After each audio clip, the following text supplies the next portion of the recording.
Well, welcome. Thank you for stopping by and checking out the Nevada Historical Society. We're Nevada's oldest museum.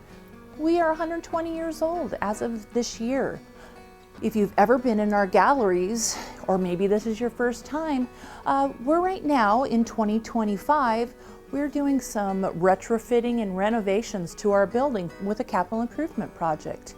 So these museum artifact highlights that you're going to be watching are a great way to learn about some amazing stories of artifacts or maybe even animals that are in our collections. Our educational docents are very passionate to be able to share history about Nevada with you.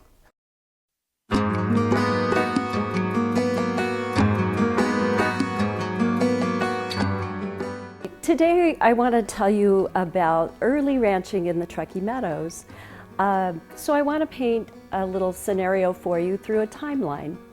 From the 1820s into the 40s, the mountain men and fur trappers explored and hunted in these parts until the extinction of the beaver.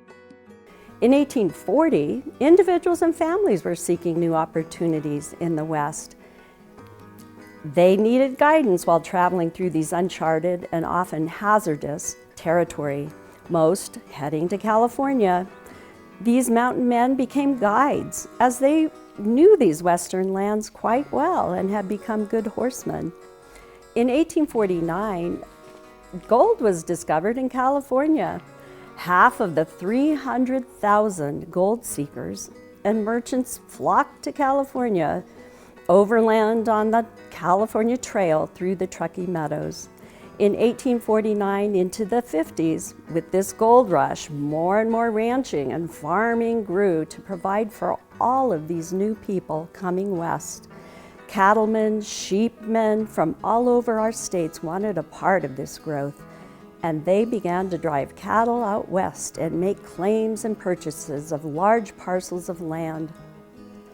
Horsemen, also called buckaroos, which we borrow from Spanish vaquero, or cowboys, became some of our first hired hand at ranches. All over these new western lands, California stockyards and slaughterhouses for meat processing sprung up. Ranching became a lucrative business, and cowboys, along with farm laborers, had plenty of work in the ranges and the fields at ranches and farms.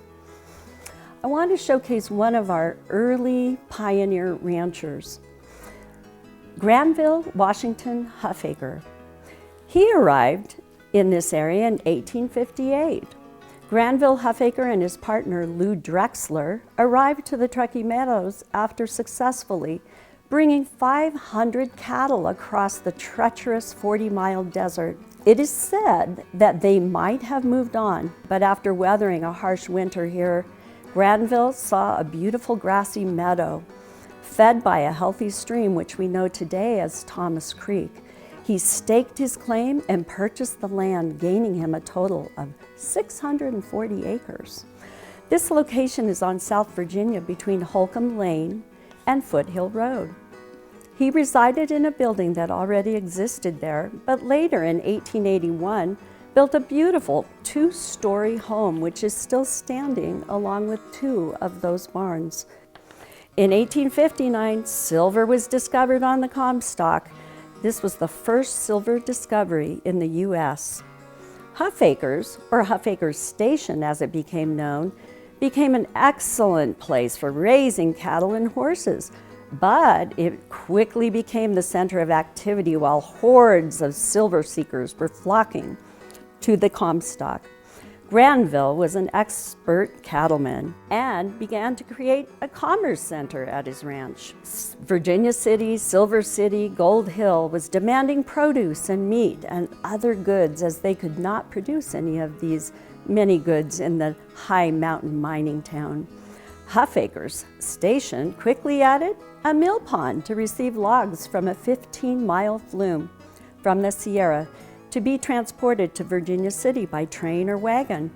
He added a post office, designating the place as Truckee Meadows, which is said to be the first official use of the term for the name of the valley.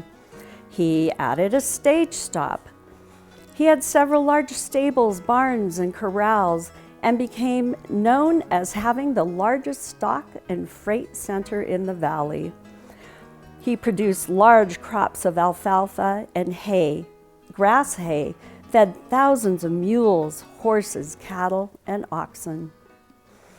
In 1868, Huffaker deeded 1 acre on the northern corner of his property for a school to be built, as many families had children of school age. The little school has been relocated several times, but still stands and has been restored to its original likeness. It's located at the Bartley Ranch Regional Park. It bears Granville Huffaker's name, and it may be visited by the public. In the 1880s, with the decline in mining, Huffaker remained a rancher. Through all this, he never acquired the mining fever. He developed himself into a successful businessman, a prominent citizen, and his story remains very much alive. In 1892, Granville Washington Huffaker died. His story is one of good fortune, good timing, and also of hard work of a notable Nevada ranching pioneer that helped form the early Truckee Meadows area and the ranching that would continue.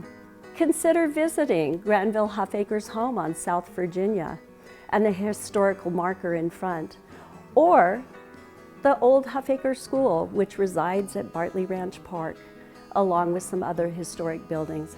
I hope to see you there.